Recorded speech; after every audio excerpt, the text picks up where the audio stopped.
কল্যাণমূলক কাজের সাথে নিজেকে আমরা জড়িয়ে রাখবো। এই যে টাইমটা আপনার লাইফের সবচেয়ে ক্রিম টাইম আপনি পার করছেন, বেশিরভাগ শ্রোতাই তো এখানে তরুণ এবং যুবক, এই সময় আপনি আর পাবেন না, কখনো পাবেন না। এই টাইমটাকে যেন আমরা কাজে লাগাই। এমন সময় আপনারা পার করছেন, আপনারা চাইলে বাতাসের গতিকে আপনারা পাল্টে দিতে পারেন, সাগরের স্রোতকে উল্টে দিতে পারেন, আপনারা চাইলে ইতিহাস গড়তে পারেন। এই যে 24-এর এই যে আপরাইজিং হলো, কারা করেছে এটা?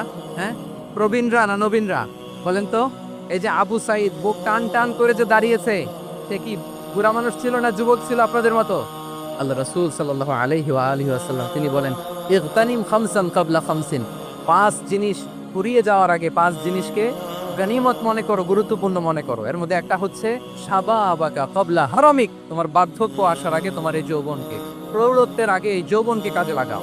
এবং কিয়ামতের দিন আল্লাহ তাআলা 7 শ্রেণীর ব্যক্তিকে তার সুশীতল আরশের নিচে ছায়া দিবেন, যেদিন আল্লাহর আরশের সুশীতল ঠান্ডা ছায়া ছাড়া আর কোনো ছায়ার ব্যবস্থা থাকবে না।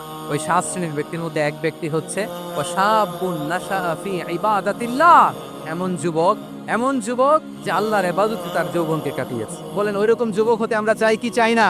তাহলে আমাদের এই যৌবনকে আমরা কাজে লাগাবো।